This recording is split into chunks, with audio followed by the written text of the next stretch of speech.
for the victory lap though. They ain't never seen nothing like this before. Okay, so this is Charlie again from Box Global Sports. We've got another footwork drill for you today. So as you can see, set up the cones behind me. You're going to need 7 cones ideally for this drill. It's not essential if you haven't. I've got 6 cones circled around the centre one, but if you have 4 or 5, it's going to be fine. It's not going to make a huge amount of difference. Okay, and what we're going to be working on here, we're going to be working on moving through the cones. There's a few different kinds of patterns you can do with it, just to get yourself used to moving very freely, being able to change direction, move in and out, pivot comfortably, and being nice and light on your feet. So the drill's going to start in between 2 of the cones on the outside. So you kind of imagine you're in a boxing ring. You've got the centre of the ring there, where the middle cone is. And I'm going to be in my stance facing the centre of the ring. The first part of the drill, the simplest one, is just going to be working on pivoting through the cone. So I'm going to move into the centre cone. You should need to take about 2 steps. If you're wondering about how far you need to set the cones apart, you should be about 2 steps distance from the inside to the outside. Once I get here, I'm going to pivot my feet to get to the next gap, and I'm going to move back out of range again.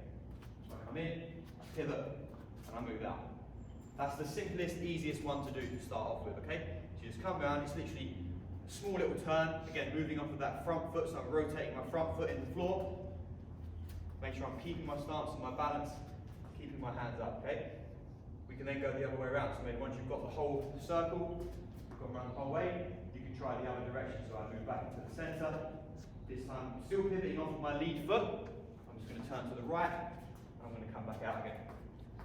So again, I can move nice and freely. Once you've got the hang of it, you can start changing the direction up. If you've got the partner or someone staying at home with you, you can maybe get them to shout, change.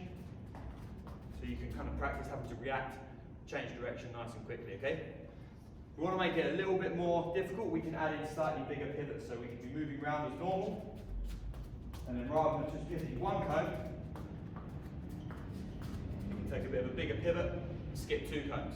Again, if you've got a partner with you, it's always a good way to do it. You can get them to shout out the instructions, so you have to react quickly, keeping your balance, keeping the change in direction, doing what you should be doing whilst you're having to react under pressure. So that's the second one.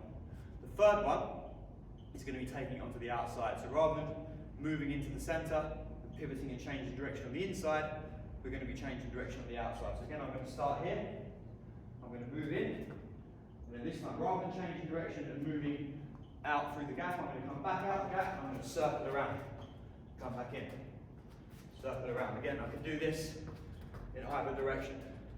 I normally call this moving on the outside. So again, if you want to make it a bit more interactive with a partner, you can change from going inside to outside. So if I say outside to my partner, they'll be moving around like this. I can shout inside.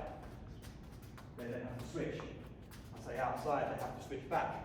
I say change direction, they have to change direction. So you can kind of add in different calls, so that while you're moving, you're getting used to having to react, just like you would in a ring. Obviously, if someone changes direction, you have to move with them, okay?